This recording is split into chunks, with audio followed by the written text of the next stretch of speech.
Hello students, welcome to my class AKT Biology. Today's topic is organism and population. जो आपके biology में last unit है ecology, ये उसके फर्स्ट चैप्टर से है। तो मैं इसका इंट्रोडक्शन आपको दूंगी और बेसिकली मेरे को ये टॉपिक करवाने का मेन रीज़न ये है कि इसमें एक टॉपिक आता है आपका एज पिरामिड, राइट। सॉरी। तो ये एज पिरामिड जो है वो मुझे आपको थोड़ा डिटेल में बताना है क्योंकि बोर्ड में इस पे क्वेश्चन आ जाते हैं, तो इसको आप थोड़ा ध्यान से समझिएगा।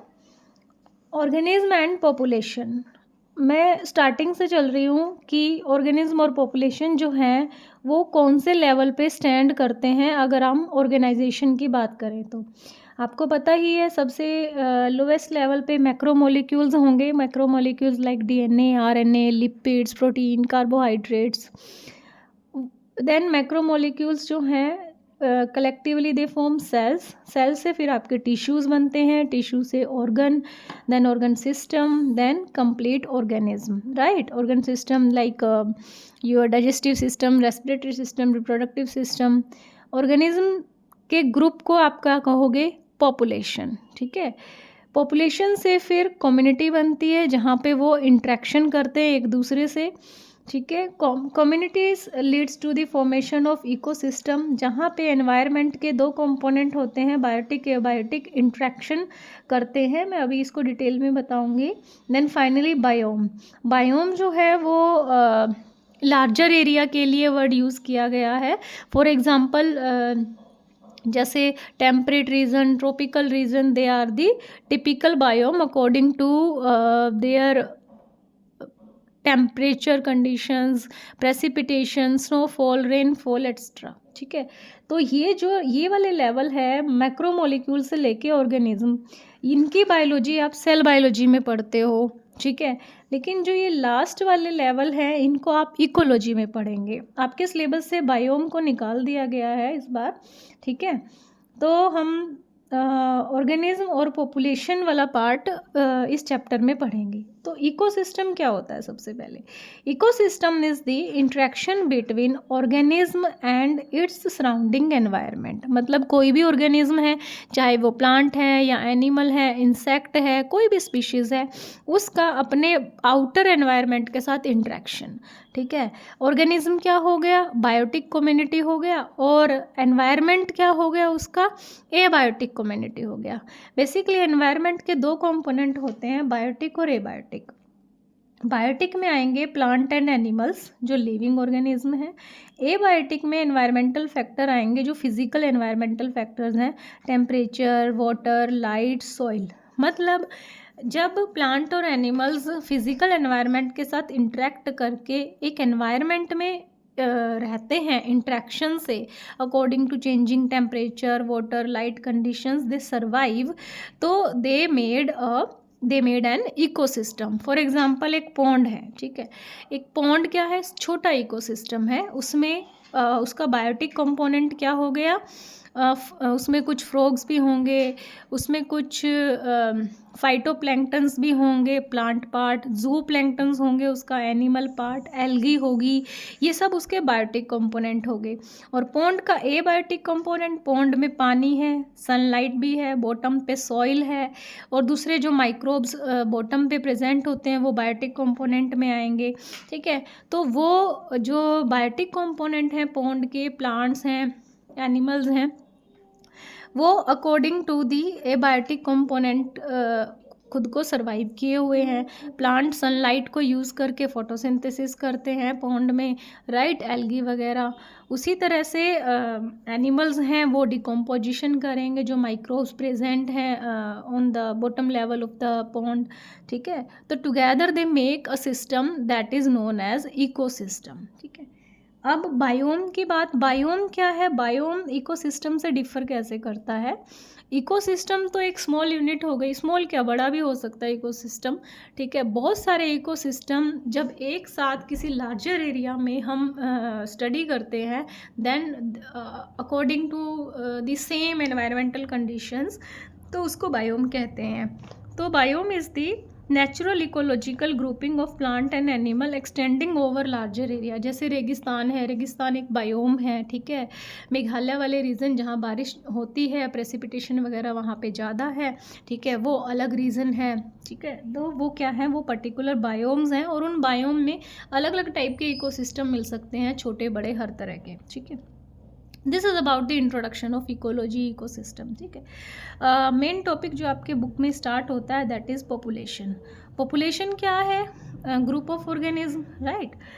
Majority of species live in group in well-defined geographical area, share or compete for the similar resources.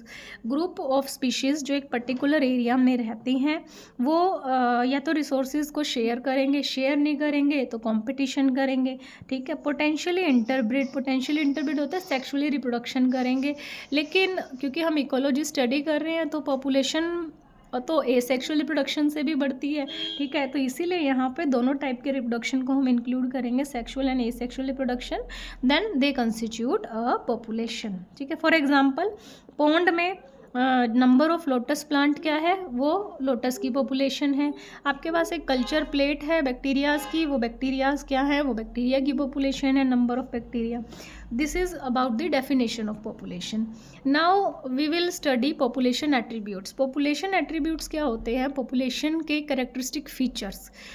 मतलब कि पॉपुलेशन, अगर हम एक सिंगल इंडिविजुअल को स्टडी करें तो उसका क्या फ़ीचर है और पॉपुलेशन का क्या फ़ीचर है। एग्जांपल के लिए मैं आपको बताऊं, जैसे अगर एक सिंगल इंडिविजुअल होता है उसका तो बर्थ होता है, राइट।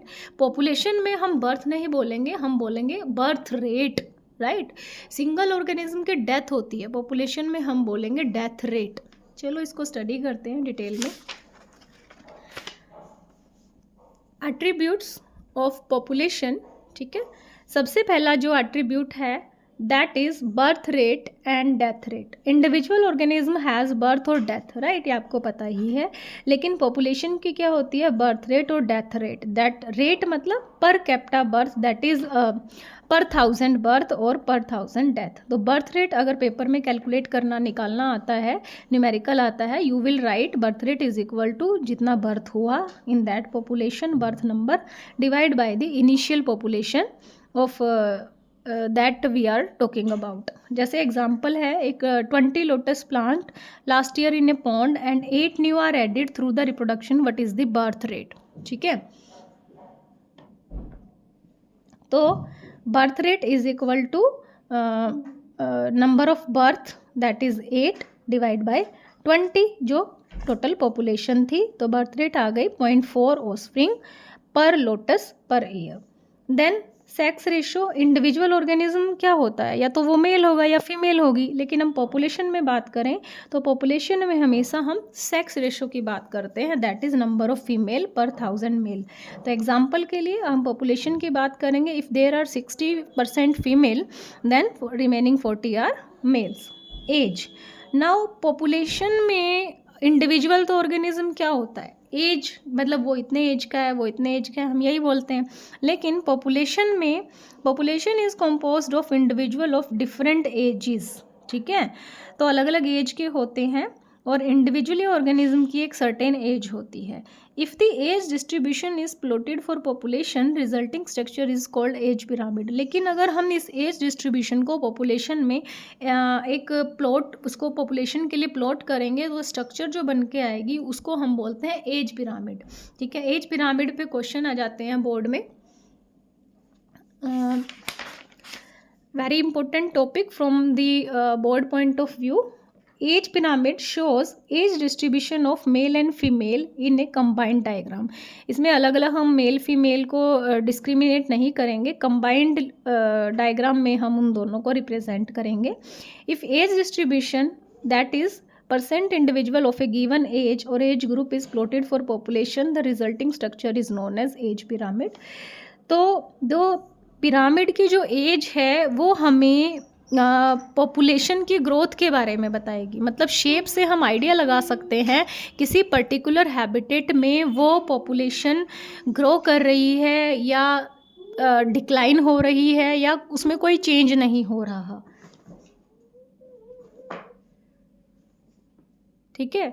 तो उसके बेस पे पॉपुलेशन का साइज़ हम डिटरमाइन कर सकते हैं, वेदर इट इज़ ग्रोइंग और डिक्लाइनिंग और नॉट चेंजिंग।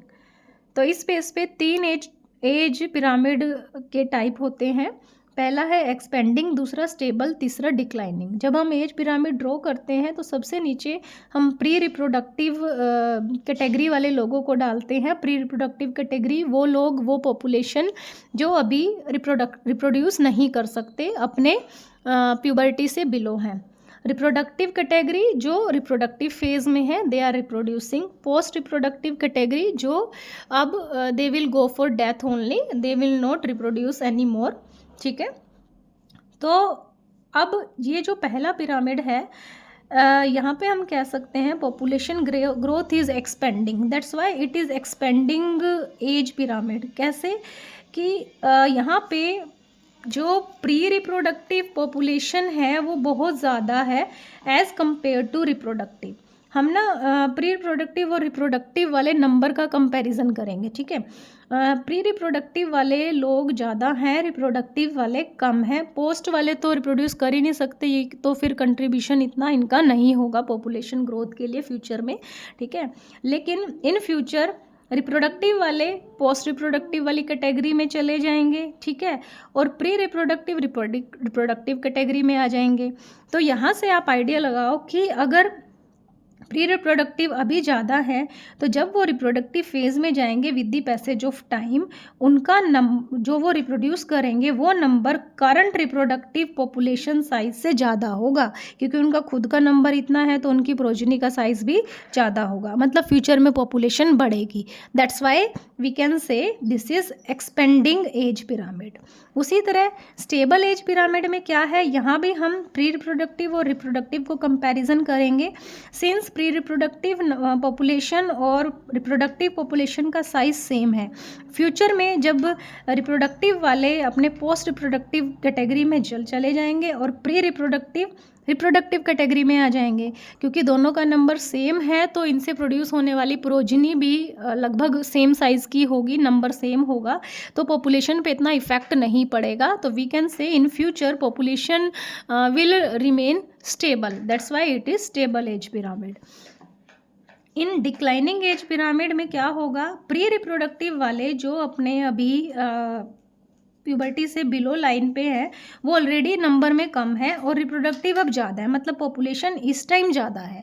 ठीक है, लेकिन फ्यूचर में जब प्री रिप्रोडक्टिव वाले अपने रिप्रोडक्टिव फेज़ में जाएंगे तो उनका ऑलरेडी नंबर कम है अब, तो फ्यूचर में इनसे जो रिप्रोडक्शन होगा, उनसे जो ऑफस्प्रिंग होंगे वो उनका नंबर भी कम होगा, क्योंकि ये कम है तो प्रोजनी भी कम होगी as compare to current time जो अब ज़्यादा है। तो इसीलिए फ्यूचर में जो है पॉपुलेशन डिक्लाइन कर सकती है, that's why this age pyramid is declining age pyramid. ठीक है, तो पेपर में क्वेश्चन किस तरह से आते हैं, आपको नंबर दे सकते हैं, प्री रिप्रोडक्टिव, रिप्रोडक्टिव और पोस्ट रिप्रोडक्टिव जो पॉपुलेशन है उनका साइज़ दे देंगे और आपको बोल देंगे किस टाइप का एज पिरामिड बनेगा, आप उसको ड्रॉ करके दिखाओगे। और आपको ये भी पूछा जा सकता है वेदर पॉपुलेशन इज़ एक्सपेंडिंग और स्टेबल और डिक्लाइनिंग, तो वो आप according to the shape of the pyramid you will tell कि पॉपुलेशन में क्या हो रहा है। इसका मतलब हमें वहाँ से पॉपुलेशन का ग्रोथ स्टेटस पता लगता है, किससे, पिरामिड की शेप से। ये टॉपिक बहुत इंपॉर्टेंट है, पेपर में ज़रूर आता है, आपको करना है। ठीक है, उसके बाद हम पॉपुलेशन की साइज़ की बात करें तो उसको डेंसिटी में मेज़र करते हैं, जनरली एन से पॉपुलेशन डेंसिटी को रिप्रेजेंट करते हैं, but it is not necessary कि पॉपुलेशन को हमेशा हम नंबर में ही मेज़र करें, क्योंकि कई बार ऐसा होता है कि पॉपुलेशन का साइज़ बहुत बड़ा होता है, ह्यूज होती है पॉपुलेशन, तो उस टाइम एक एक करके थोड़ा हम काउंट करेंगे, इट इज़ मीनिंगलेस और डिफ़िकल्ट टू डिटरमाइन। ठीक है, फॉर एग्जांपल जैसे अगर मैं आपको कह दूं कि लेक में कितनी फिशेज़ हैं, आप डिटरमाइन करो, क्या आप वहाँ पे जाके जंप करके काउंट करके तो नहीं आओगे कि ना कितनी फिशेज़ हैं। ठीक है, तो वहाँ पे हम एस्टिमेट ले लेते हैं। अब फिर कई जगह पे हम बायोमास या परसेंट कवर भी कंसीडर करते हैं, जहाँ पे पॉपुलेशन को डिटरमाइन करना डिफ़िकल्ट हो। जैसे आपकी बुक में दे रखा है कि एक जगह 200 पार्थेनियम प्लांट्स हैं और एक सिंगल बनियन ट्री है, किसकी पॉपुलेशन ज़्यादा है? देखने में तो कोई भी कह देगा ये 200 प्लांट ज़्यादा है, एक सिंगल बनियन ट्री कम है। लेकिन बेटा जो बनियन ट्री है उसकी कैनोपी जो है बहुत बड़ी है, उसने बहुत ज़्यादा सरफेस एरिया कवर किया हुआ है। आपने देखा बनियन ट्री कितना ह्यूज होता है, ठीक है। उसका जो परसेंट कवर है, जो उसका बायोमास है, वो एक्चुअल साइज़ मेज़र करता है पॉपुलेशन का, क्योंकि 200 पार्थेनियम से ज़्यादा नंबर ऑफ स्पीशीज़ तो सिंगल बनियन ट्री पे होंगी। कितने बर्ड्स होंगे उसमें, कितने इंसेक्ट्स होंगे, ठीक है, कितने और दूसरे ऑर्गेनिज्म होंगे, तो बनियन ट्री जो है उसकी पॉपुलेशन ज़्यादा होगी। अगर कई टाइम जो है पॉपुलेशन को काउंट करना इम्पॉसिबल होता है, या उसको काउंट करने इट्स वेरी टाइम कंज्यूमिंग। जैसे आप माइक्रोबायोलॉजी में एक्सपेरिमेंट करते हो, एक कल्चर प्लेट में बैक्टीरिया है, बैक्टीरिया बहुत सारे मतलब है, एक एक को काउंट करना बहुत टाइम कंज्यूमिंग है और इम्पॉसिबल है। तो हम क्या करते हैं, उसकी कॉलोनीज़ को काउंट करते हैं। कॉलोनीज़ मतलब ग्रुप ऑफ बैक्टीरियाज, जैसे ग्रुप्स बन गए 20-30 का, एक ग्रुप बन गया, ये ग्रुप बन गया, इसको बोलते हैं कॉलोनी फॉर्मिंग यूनिट, ठीक है। कॉलोनीज कितनी बन गई, नंबर ऑफ कॉलोनीज पर प्लेट काउंट कर लेते हैं। और सम टाइम एब्सोल्यूट डेंसिटी जो है वो ज़रूरी नहीं है हमें पता चले, वहाँ पे रिलेटिव डेंसिटी भी हम इक्वली इम्पोर्टेंट मान सकते हैं जब हमें पॉपुलेशन के साइज़ को डिटरमाइन करना हो। जैसे मैंने फ़िश वाला एग्जांपल बताया था कि फ़िश जो है किसी पॉन्ड में या लेक में डिटरमाइन करनी है, तो will find the number of fishes catch पर ट्रैप, ठीक है। उसी तरह कई बार पॉपुलेशन को एस्टिमेट भी किया जाता है बिना पॉपुलेशन को एक्चुअली देखे बिना ही। फॉर एग्जांपल टाइगर सेंसस जो आपके नेशनल पार्क्स होते हैं, वहाँ पे टाइगर्स लॉयंस के जो पग मार्क्स हैं उनको काउंट करके या उनके फिकल पैलेट्स के अकॉर्डिंग एस्टिमेट लगाया जाता है कि इस पर्टिकुलर एरिया में इतने टाइगर होंगे या इतने लॉयन होंगे, ठीक है। तो वैसे तो एग्जैक्ट मेजर पॉपुलेशन का उसके नंबर ही काउंट करना है, बट जो मैंने एग्जांपल्स दिए, some time when it is meaningless, difficult to determine या फिर टाइम कंज्यूमिंग, ठीक है, वहाँ पे हम एस्टिमेट्स लेते हैं अलग अलग क्राइटेरिया से, ठीक है। आई होप आपको ये समझ में आया होगा। मेन इम्पोर्टेंट तो आपका एक तो एज पिरामिड है इसमें, और दूसरा ये जो साइज़ ऑफ द पॉपुलेशन है, इसके बेस पे आपके असर्जन रीज़न और 1 मार्क्स क्वेश्चन आ जाते हैं बोर्ड में। तो इसको भी आप एक बार अपने देख लेना। अगर ना समझ में आए तो please comment me, I will solve your query. Thank you so much.